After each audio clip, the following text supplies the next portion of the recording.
There you go. You're live. So, hi there, folks. This is another live recording from WordCamp 2022.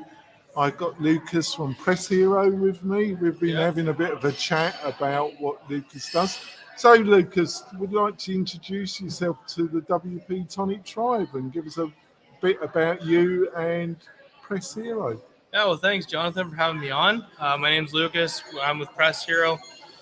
We specialize in WordPress support and anywhere from client support in regards to image updates, content updates, that kind of thing, and then even farther into plugin development.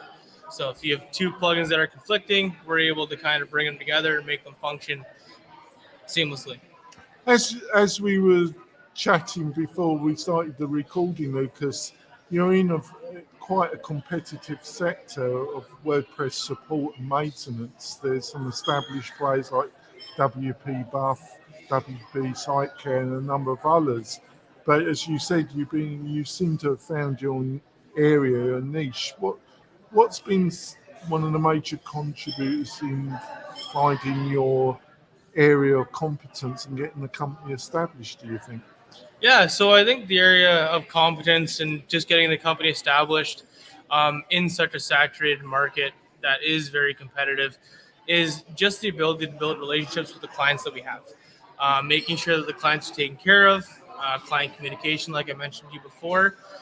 It's definitely something that you need to maintain and you need to build that relationship with your clientele. But not only that, you also need to expand your reach farther than yourself, because you may not be able to offer everything that a client needs. So you need to have the partnerships in place to be able to say, okay, you know what, I may not be able to do this, but I know so and so from this company. For instance, someone from WooCommerce, if they know WooCommerce better than we do in regards to installing it, I can forward them on to WooCommerce. They'll get it installed. You know what I mean? Kind of, yeah. So it's mostly, are you working mostly directly with clients of different sizes, or do you work through agencies, or is it a mixture of both? Yeah, so we work with clients directly, whether they're small business to medium-sized enterprises, and then we also do white label support for agencies as well. And what is the mixture, if you don't mind me asking? It's about 80-20. So we have about 80% are client focused, then we have 20% agency as well. Oh, right. So has there been any particular pattern when it comes to your direct clients that you've observed, or are they really very diverse, or all different industries, different sizes? Or is there any kind of linkage that you've observed? Yeah, so I think the linkage that I've observed is the smaller businesses. They more or less focus on like image updates, content updates. They're more in line with the unlimited support that we provide. And then the medium-sized enterprises, they're more in line with having an ongoing development team for a set dedicated development block of hours each week. So whether that's 12 hours or 20 hours, what we do is we work with them on a weekly basis to accomplish the list of tasks that they have. So if they want to consistently refresh their website, we will then work through necessary tasks to have that website version 1, version 2, version 3 in a fluid process. In regards to supporting the agencies on a white label basis, that ranges from SEO work, digital marketing, development, in regards to, say, if there's two conflicting plugins like I mentioned, we're able to configure them, or if they just want us to support the websites that they take care of once the build's complete, we're able to provide the ongoing support as well. So has it been has it been a has this been a challenge, or and if it has, maybe you can give some insights about how you dealt with it. Where do you draw the line of maintenance and support, to buy so many hours, then having maybe some clients that expect you to build a whole website from the ground up? You're smiling, so obviously it's been an ongoing thing that you've been dealing with because by your reaction. Oh yeah. So how have you got any insights about how, or do you feel you're still dealing with that particular problem, or what I've just outlined to you? I think it's just clearly explaining the service that you offer, and just having the client agree that them trying to build an entire website on unlimited support is not reasonable. I mean, it has been done before, and we didn't catch on to it until a later phase. But once we caught on, we're like, okay, like there's a certain line where, like, typically our clients are submitting between 4 to 8 tasks a month. That's kind of the typical range. Now, mind you, if we see, okay, build a homepage, build a blog page, build a contact us page, you can kind of piece together what a website's going to look like. You know what I mean? So if they start to kind of assimilate a wireframe to a website that they want to have built, we'll say, whoa, okay, based on what you're looking to have achieved, it's going to take this many hours. And then we bump them into a dedicated development model, which then they're able to purchase the blocks of time. So have you got insight? So I'd imagine that's been an ongoing process of framing and learning the quite language that gets the end result. Has that been education in its own right, how you deal with that particular scenario that you've outlined? Yeah, so basically what we do is, originally what we'll do is we offer first task free. So within the first task, you can normally kind of see where the client's mindset's at. So if they say, oh, update the image on the header image on my homepage, that's no problem. If they say that's a task. Yeah, that's a task. If they say, oh, can you do a complete redesign of my website?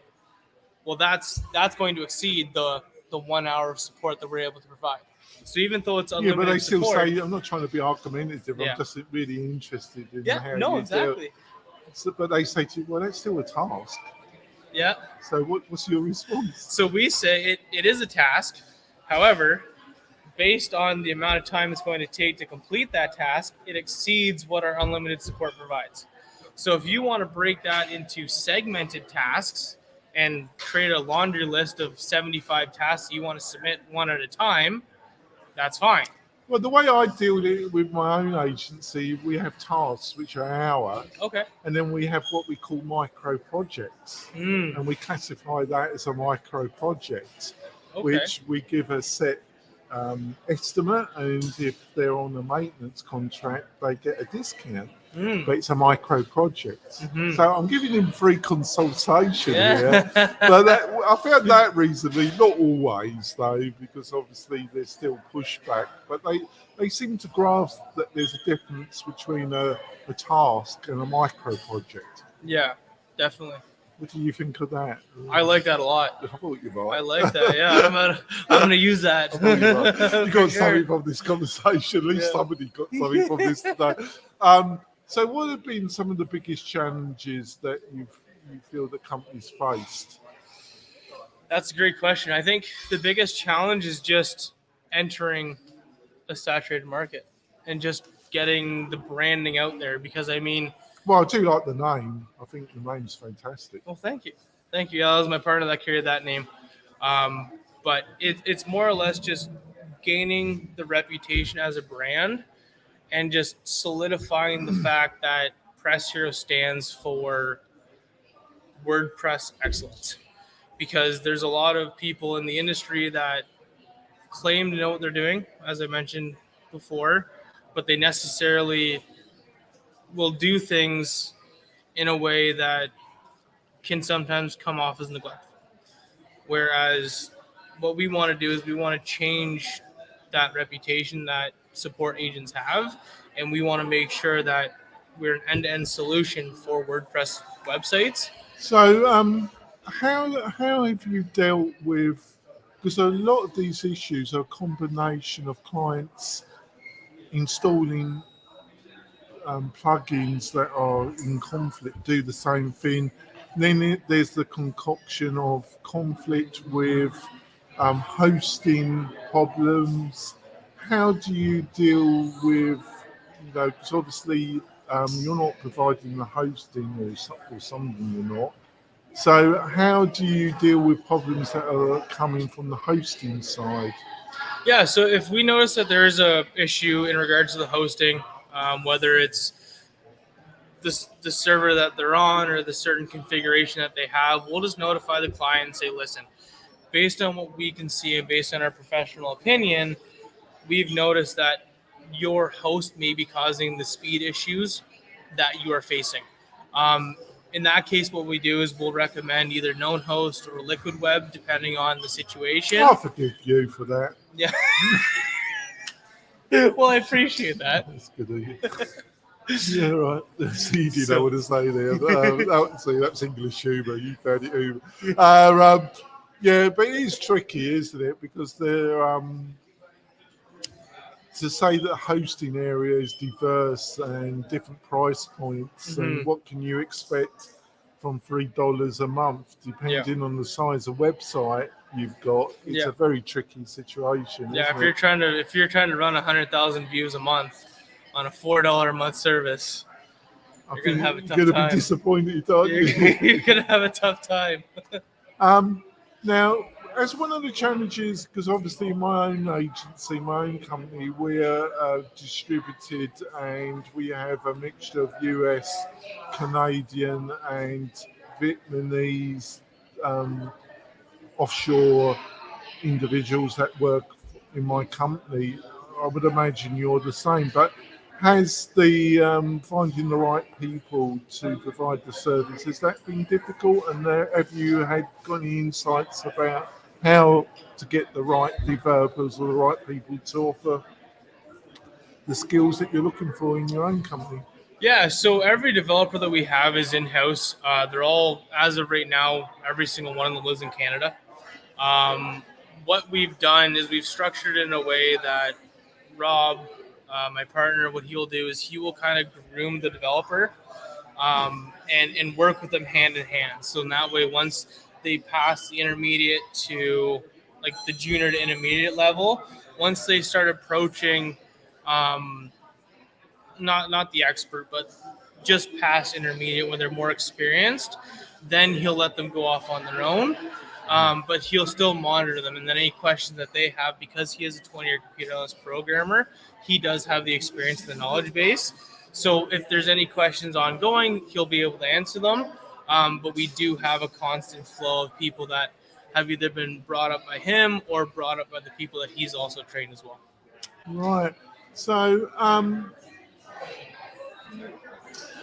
has the growth really just been driven by word of mouth, by people referring you to other people, or has there been other factors that have helped in the growth of the company?